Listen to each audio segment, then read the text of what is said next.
It's Wednesday, July 26, 2017. Our panelists today, Jonathan Breckenridge, an aerospace engineer, and our legal expert, Frank Ward. I'm Dale Jackson, and you're watching Yellowhammer TV Live.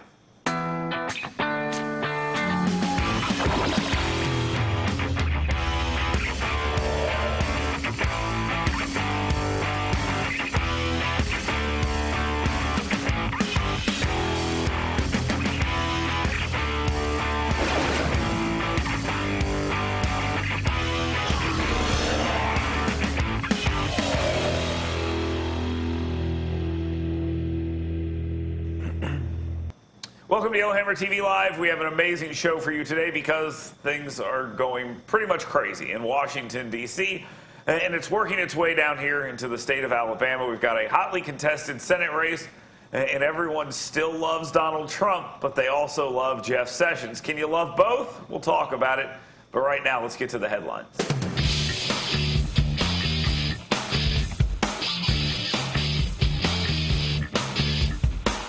We are a little over 6 months into the Trump administration. We've already seen the press secretary go off to do other things. Sean Spicer will be resigning.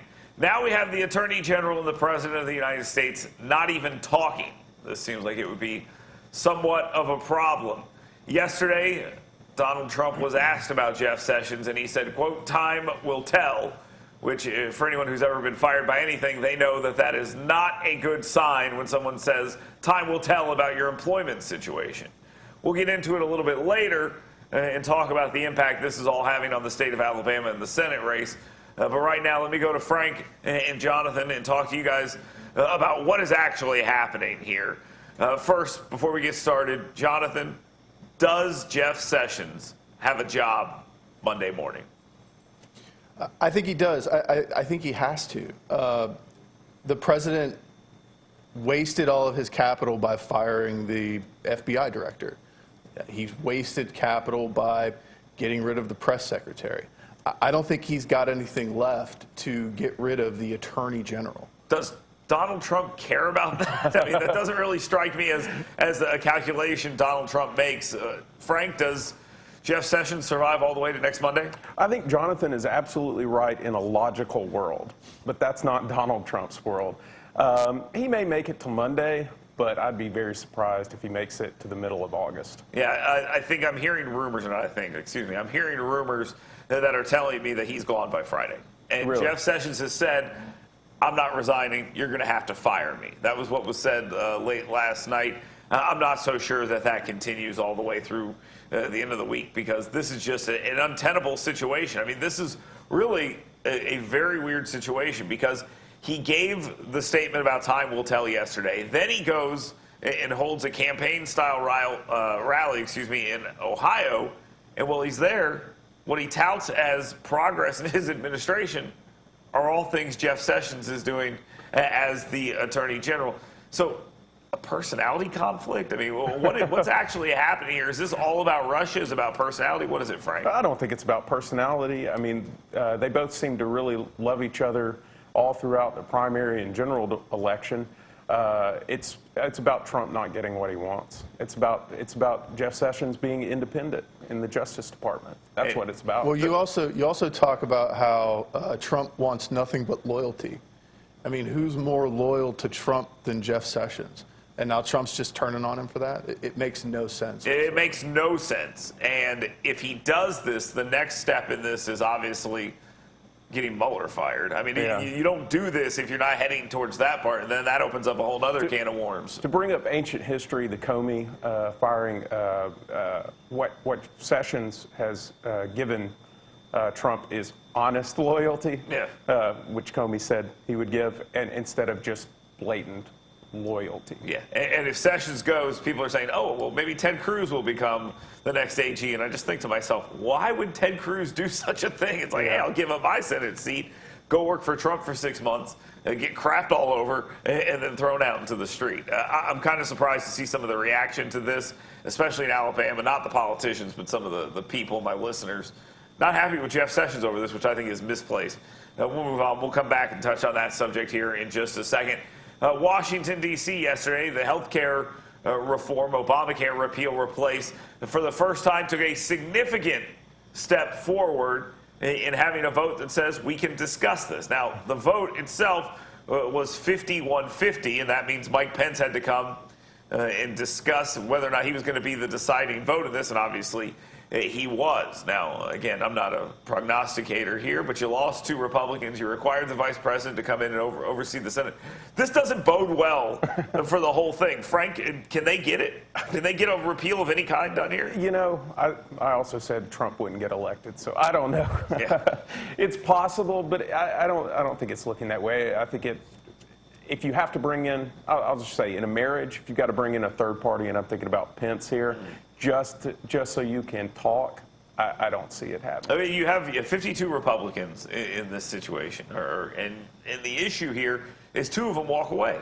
And 2 of them say, I'm not interested in that. I'm not even interested in engaging in the conversation. Collins and Murkowski say, I'm not interested in that. So that leads me to believe that they're automatically no's. If they're not even interested in the conversation, when they go to have the vote, whether it is a repeal replace, a skinny repeal where they just do away with the individual mandate. So they had a vote yesterday on the first piece of this. 9 Republicans voted no. So Jonathan, is there a path here at all? I don't know. I don't see one. I do have to say that I think this is the most active vice president that we have seen in modern Biden time. never casted a vote. He never had one of these votes in 8 years. So I just don't. I don't know. There's no way forward that I can see without seriously compromising the what the Republicans said that they were. Yeah, I mean, they have to try something. And here, I think, is the beauty of all of this. Republicans are going to get pounded because the simple fact is they're probably not going to get anything done here. There's a possibility for the skinny repeal, which is, again, is that thing I mentioned where you just do away with the individual mandate and you say you don't have to buy insurance anymore. We still have some issues, but we removed that one piece from the equation. There's a chance you get that, but there's a chance you get nothing. But all these Republicans, with the exception of Murkowski and Collins, can say, I went and I tried to repeal Obamacare. I voted to continue the conversation. So is this avoiding a disaster amongst their base? Even if they can't get it done, they can say, we tried. Jonathan? Does that work on you? Does it work? So it doesn't work on me because I'm paying attention. Yeah. Right? And I think the folks that are watching the show are also paying attention. So the Republicans coming out and really it would be trying to fool their way into the voter that isn't paying any attention. And I don't think that there's enough of them to pull them over the line. All of this healthcare stuff was specifically towards the base. This was always considered red meat, and the red meat's spoiled. Yeah, I went and I looked up on the screen at what I wrote. It's about McCain. Haven't even mentioned the guy. The guy goes and decides that he's going to get out of the hospital bed, go all the way across the country to move this thing forward. Now, it's funny. In 2 days, we saw John McCain is a fighter. John McCain's the best. Yesterday on Deadspin, it said, I don't want to hear about John McCain unless he's dead. And then The Root did another thing that said he got out of his government-funded deathbed in order to take health care away from a bunch of other individuals. So why the big swing on McCain here? Why the change in position just because he decided to do what he said he was going to do all along and repeal Obamacare? Well, again, you're trying to apply logic to a situation where I think it really doesn't come into play. When McCain is seen as taking a stand against Trump, then the left is a fan of McCain. Whenever he's seen as doing something that's favorable, they're but not. to say I don't want to hear a word from him until he dies. Now again, that's awful and horrible. We can all agree. The internet's a cruel place, and these kind of websites. I mean, this is part of the Gawker family. We all know what they do. But to even express those words, that tells me that there are other people that feel them that will never say them. It just seems so far out of bounds, and there's none of this pearl clutching you see, like with Congressman Mo Brooks when he runs an ad about being shot at. Everyone's like, "Oh my God!" And there's newspaper stories written about it. Deadspin says, "I want him dead." The Root, which is associated with MSNBC, says he gets out of his government-funded death. It's just we're in a weird place here. Yeah, it's the outrage that fits the narrative, right? Whatever you want to be outraged about, you can be outraged. You can about. find that thing. You will can outrage. find that Okay, thing. all right. You can fit it to your narrative, and you just move. Well, forward. I choose to be mad about that. So we'll stick with that one. Moving back to the state of Alabama, Roy Moore running for Senate, speaking to a crowd at a barbecue restaurant. And, you know, it has been pointed out these people were eating pork, which in the Old Testament you're not supposed to. But anyway, Roy Moore, a U.S. Senate candidate, says the following. He says, Islam is a false religion. False religions like Islam who teach you you must first worship this way are completely opposite of what our First Amendment stands for. He's a judge. I find this to be rather amusing.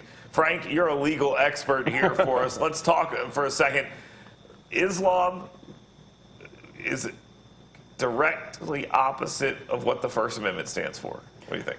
Well, I think any of the religious texts, if you read them literally, are totalizing in their scope and would go against the First Amendment. But the thing is, people have been religious forever. They were religious at the founding of the country, and the First Amendment's gotten along just fine. So I'm not that worried about it. Well, it's an odd thing for him to be saying, Yeah. because in my mind, all the It's odd, but it makes total sense when you're in a Senate race in Alabama. does it? Because if anything, anyone who had issues with how Roy Moore has done his job in the past, his previous elected positions, if you had any issue with that, Do you this think is the average confirm- Alabamian is upset by him saying? Yeah, I do. I mean, Really? if you go back to 2014, he's running. I totally disagree with it. I'm just No, saying I that. understand. But if you go back to 2014 and you look at the election, it was a Republican wave across the state. But Roy Moore was running for Chief Justice of the Alabama Supreme Court against a complete unknown, Robert Vance in the Democratic Party. All the other Republicans got like 60% of the vote. He won 52-48. There's a problem. Now, maybe in the Republican primary, it's different. But isn't this, Jonathan, just a confirmation of all the worries and concerns that people will have about Roy Moore? Isn't this exactly this is the kind of stuff he says and does that make people worry and say, I don't know if I want that guy in D.C.? So I think it is. You know, you stated that he said, quote, Islam is the opposite of what the First Amendment stands for.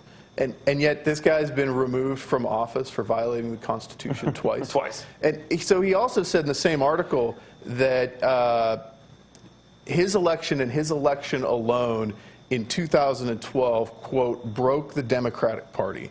And now he believes that he can do the same thing with the Republican establishment. I'm really starting to think I don't know what this guy's talking about. Well, you know, I had Roy Moore on my radio show not too long ago, and he was thoroughly confused. I asked him what a dreamer was, and he had no idea. I mean, he's just playing. Frank, you're a lawyer here. I mean, is he just playing off of his past and saying things that, hey, I was the judge who fought the Ten Commandments in the gay thing, and I got kicked off the bench because I stood firm? I think clearly. I mean, and that's been his stick ever since he got his start.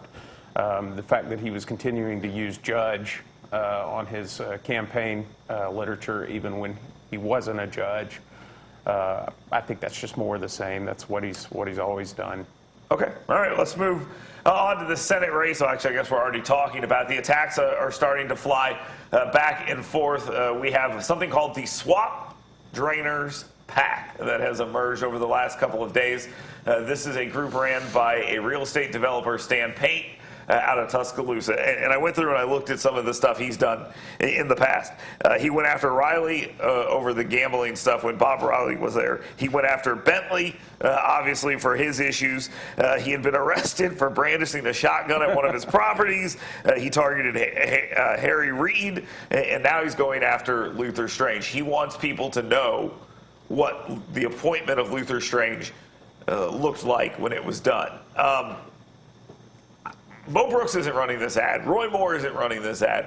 Stan Payne is a multi-millionaire, very wealthy individual. His money has money. I mean, this guy's he's dumped millions of dollars into campaigns. Are we finally going to see an attack on Strange, which is going to be an attack on Bentley and the whole thing? And is that ad effective if it does come? It very well may be, and I certainly hope so. I have know nothing about this guy, but I would like to see some money spent in the election that's not coming from Washington. Okay, and that's what this is. This will be an explanatory attack that basically says this is how he got the appointment. Jonathan, does this work? I think it does. That's why I'm surprised. I agree with you, because Mo Brooks yeah. and them haven't been hammering this, and I wonder why. So the people of Alabama have been very upset with the way things went down with Bentley. Yeah. Right. The Rebecca Mason stuff, the quitting, the firing, whatever you want to call it, people were really upset about that, and it's kicked off a huge governor's race that's going on currently, and the fact that Strange is 100% tied to the Bentley administration has a lot of problems for him going forward. Okay. And I think you're going to see a lot more attack ads. There's another series of attack ads also running from, as Frank mentioned, from Washington, D.C. A lot of this is basically, I love Trump, and then Mo says, no, I love Trump, and Luther says, I love Trump, and it just, there seems to be this whole thing here. The Senate Leadership Fund put out an ad, and it says the following phrase, and we're almost out of time this. I just want to get your thoughts on this. It says, Mo Brooks, too liberal for Alabama. and you know, it's funny, we laugh at this because it just seems insane. Too liberal for Alabama? Have you ever heard anyone say that before 2017? No, and it is insane. But here's the thing. They're just, in Alabama and much of the country, liberal is such a dirty word. And if you can just slap it on anybody and just keep saying it, it's effective. Okay, I think the he doesn't love Trump enough ads that Luther Strange are running are brilliant. They're great. They look great. They sound great. They're dishonest. Well, I mean, we're forget about that. It's politics. It's politics about whether or not it's dishonest. But those ads work. I mean, there's no question about that. They do. The problem is that, you know, Sessions loved Trump, and look at the situation he's in. Yeah, that's absolutely true. Thank you very much, Jonathan and Frank. Stay tuned. We'll get to a couple more issues. In the next segment, we'll talk about this Sessions thing that Jonathan just brought up and how the state of Alabama has reacted to it. Keep it locked right here. It's Yellowhammer TV Live.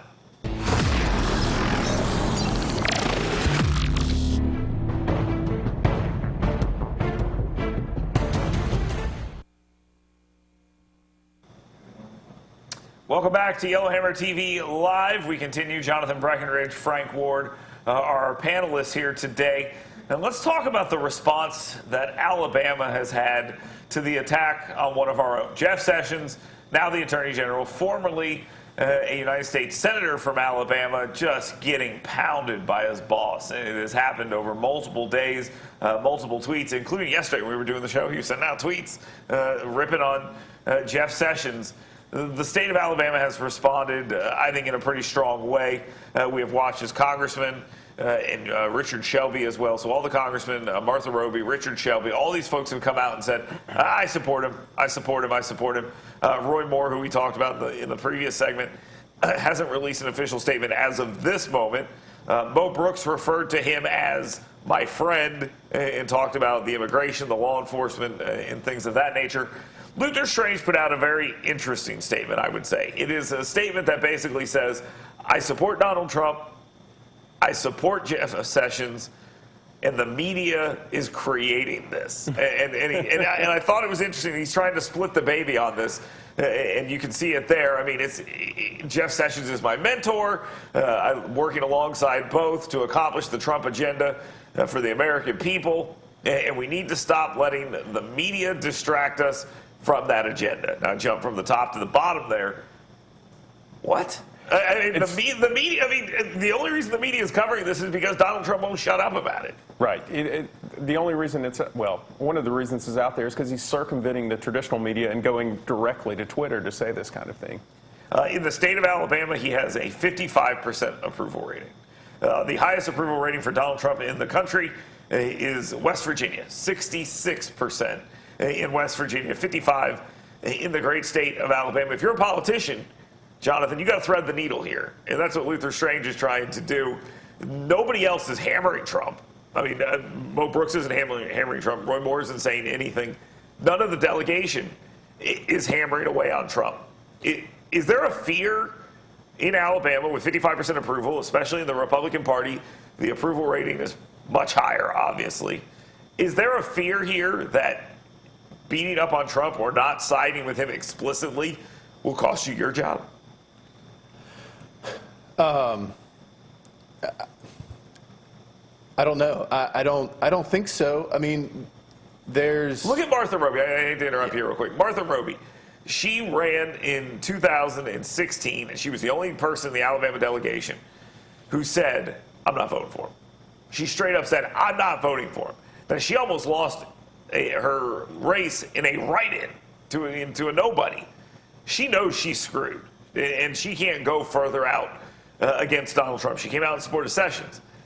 I think that's what they're looking at. I think they're all looking at that and saying, we may not like what Trump is doing, but it's crazy to beat him up. Is that where they are? So I think that is where they are.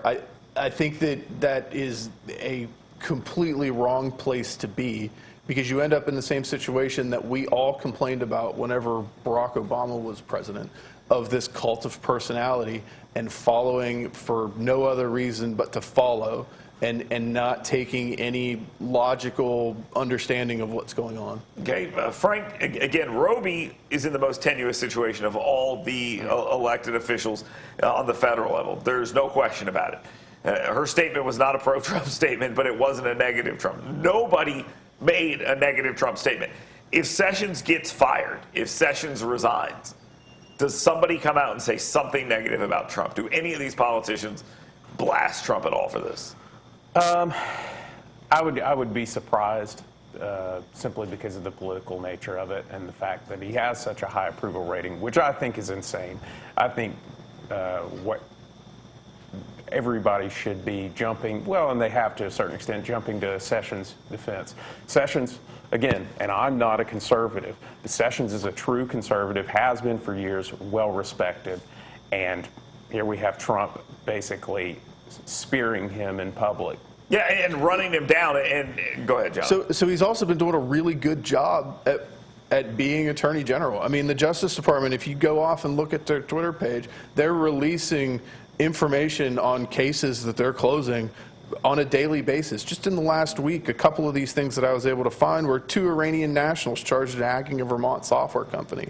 You've got MS-13 gang members indicted in New York murders. I mean, there's multiple places. There's 15 in the past week. If you wanted to have an Alabamian as the AG putting forth things that are good for Alabama politics, Jeff Sessions isn't only talking it, he's doing it. Right. And while these two are not talking, Trump and Sessions, he's doing the job. And I think that what you're seeing here by this reaction by the Alabama politics, they are staunchly defending Sessions.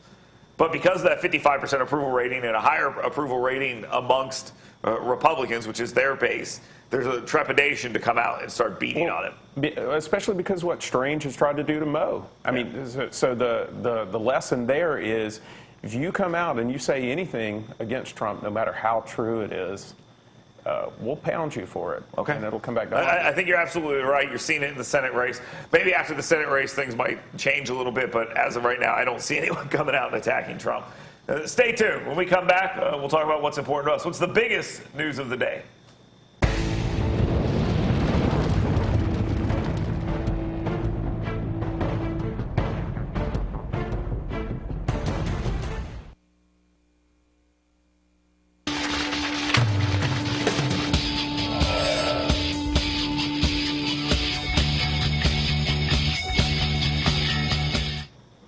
Welcome back to Yellowhammer TV Live. This is the portion of the program where we ask our panelists and myself, what's the biggest story of the day for you today? Jonathan, you're up first. What's the biggest story today? So for me, the funding for the Spitzer Space Telescope, which was launched in 2003, is going to be coming to an end once the James Webb Telescope is launched in 2019. The thing is, though, that NASA is looking to transfer that over to a private entity. You're a nerd. Frank, what is the biggest story of the day for you? Well, I would stand behind what Jonathan says, but I think for me the biggest story is that Russia and China are conducting joint drills. At the same time, you have Turkey releasing the location of U.S. secret U.S. bases. It's clear that while we're doing all this domestic squabbling, our standing internationally is going down, and we need to stop that. Okay. The biggest story for me is actually a real story, and not that that one's not yours, I don't know. But this one is actually about Debbie Wasserman Schultz and the folks who were doing IT for her being found with smashed hard drives, a box full of cash, trying to flee the country. Imran Awan, you're going to hear a lot of this story. This is part of the IT story that you're seeing in Washington, D.C. Hasn't really been covered all this much. Oddly enough, this individual wrote a piece for CNN in 2014 about why Islamophobia was so dangerous. So that'll be a fun part of this story as well. That's the biggest story. I think we're going to see a lot of that over the next 24 hours. Thank you very much for watching Yellowhammer TV Live. I'm Dale Jackson. We'll see you tomorrow.